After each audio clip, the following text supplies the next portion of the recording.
Chapter 9. Beneath Aeon Prism. The ruins beneath Aeon Prism didn't whisper. They screamed. Nyara led the descent, blade drawn, the shard beneath her collarbone pulsing like a second heart. Behind her, Kale's scanner blinked erratically. Veil surge in Quadrant 4.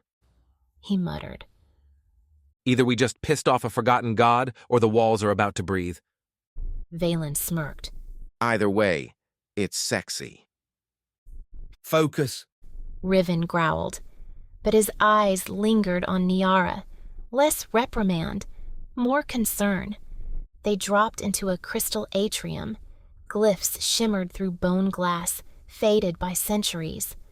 Lys ran her fingers along a wall etching. Not Dominion. Veil cult. They worshipped the breach. This whole place was designed to echo across dimensions. Nyara's fingertips grazed the wall. Energy flared from her shard. A memory not her own flashed, chanting, torches, a blade anointed in silver tears. A shriek tore through the corridor. Nyara spun, dagger ready. Veil bats. Kyle confirmed. Ugly, shrill, blind, like half my dates. She cracked a smile despite herself.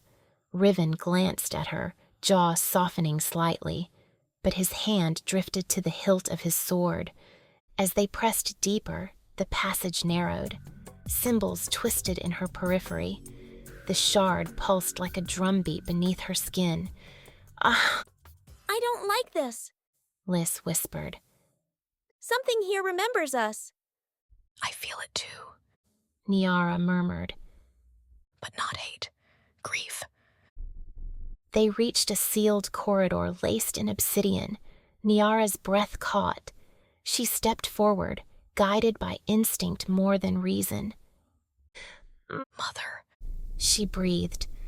Riven's hand landed on her shoulder. You feel her? Like she's singing through stone. Kyle fiddled with the glyph lock. Sparks flew. This thing's old. Like pre-Dominion old. I'm not even sure it likes being touched. I can try. Nyara offered. She placed her palm to the door, humming a low note. The lock clicked. The door hissed open into a chamber bathed in pale blue. A coffin floated at the center, glass, ancient. Inside, Renara, white hair, hollow skin, one eye flickering with silver flame. She's alive, Lys whispered. but barely tethered. Nyara stepped forward, just as a crackling surge of light blasted her back. She hit the wall hard, breath knocked out. Barrier field. Kyle snapped. Tripwired to the shard. This is Dominion tech, modified. A slow clap echoed from the shadows. From behind a pillar stepped Thorn. Scarred. Alive. Thorn? Riven choked. I never died. Thorn said. They made me her jailer. Dominion code binded me to her pulse. You open that casket, the veil tears. Nyara struggled upright. Then we find another way. Thorn's gaze landed on her. You're the daughter, I can feel it. You carry the same note, but wilder. Riven moved between them. You've been with her all these years? She dreamed of you both. Thorn said, voice breaking. Even through the pain, she never forgot. Nyara stared at the coffin. Her fingers itched to break it open. Her heart threatened to shatter with it. Then, barely audible, a hum vibrated through the chamber. Renara was singing, and the veil was listening. Chapter 10. The Crimson Echo. Selienne stood at the apex of Dominion Command. Her armor gleamed, etched with the newest sigil of her loyalty. Yet her fingers trembled beneath the gauntlets. She turned away from Milas's waiting gaze. Let me handle them, She said, stealing her voice. Malis's lips curled. make it bleed. The vault trembled. A shriek of warped song rattled the stone. Selienne's melody, no longer sweet, now barbed and cruel. Through the Dominion's speaker arrays, her corrupted voice slithered into every corner. Hello, Riven. She said. Miss me? Nyara staggered. The shard inside her sparked violently. Riven caught her with one arm, his jaw taut. Her voice is weaponized. Lise gasped. She's using Dominion sound shard tech. Kale snarled. We should have melted every last piece. Selienne's voice curled again, venomous. You replaced me with a child, Riven. Did she sing better, or just scream louder? Nyara's breath caught, rage coiled in her throat. Her shame, her defiance, all fed the note she unleashed. It rose raw, fractured, blazing with grief and defiance. A battle hymn of the abandoned. The two voices collided, Selienne's laced with Dominion control frequencies, Nyara's laced with Veilborn power. The air screamed, walls cracked, lights exploded, but Nyara held. Riven stood shoulder to shoulder with her, hands clenched, eyes never leaving hers.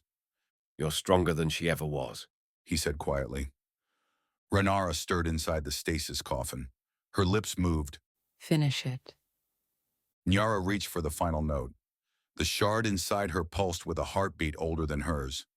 With a cry that split bone and shadow, she shattered Selienne's song. The sound cut. Silence fell like judgment. The coffin cracked. The stasis seal released with a hiss of ancient sorrow. Renara collapsed into Nyara's arms. Later that night, Riven found Nyara standing in the shattered vault. Glass dust glimmering like frost around her boots. You keep throwing yourself into fire, he said softly. She didn't turn. Because I have something worth burning for.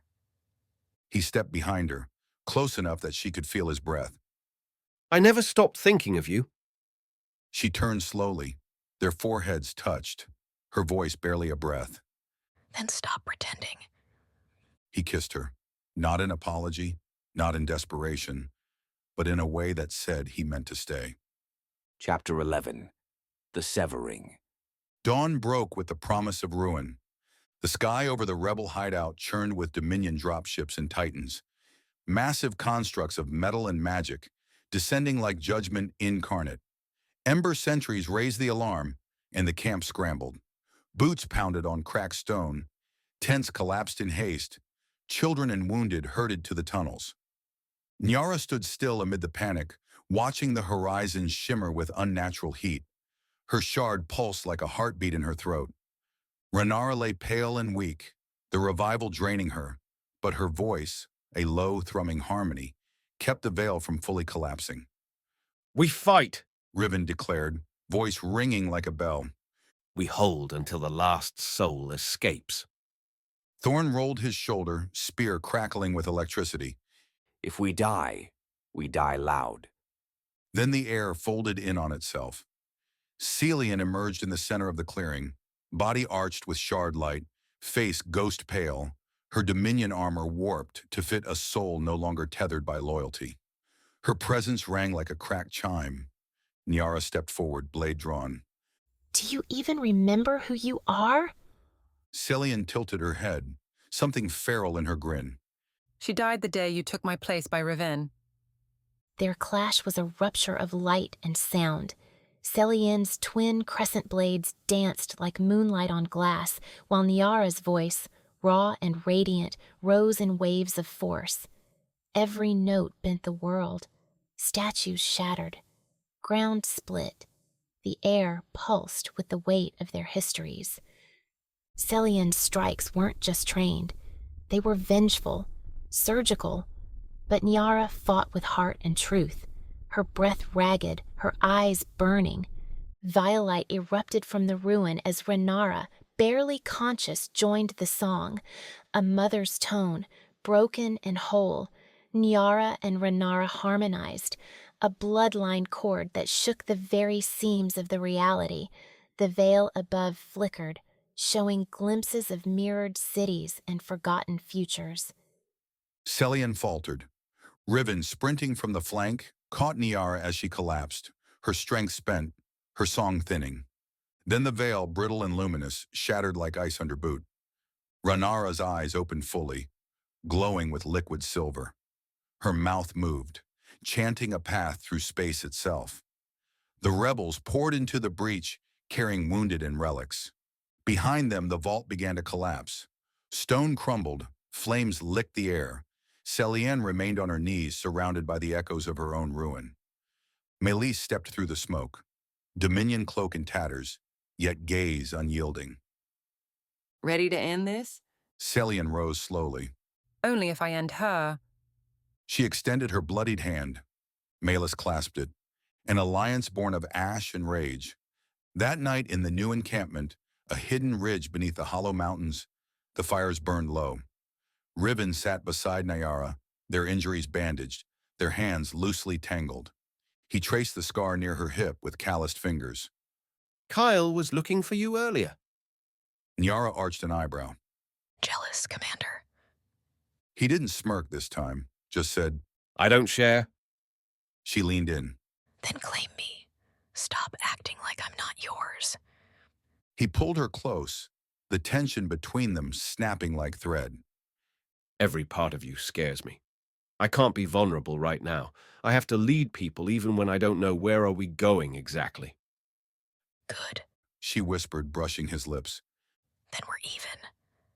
Their kiss wasn't one of desperation. It was of recognition that after all the lies, the betrayals, the blades and bloodshed, they still chose each other. The war wasn't over, but that night the stars burned a little softer for them,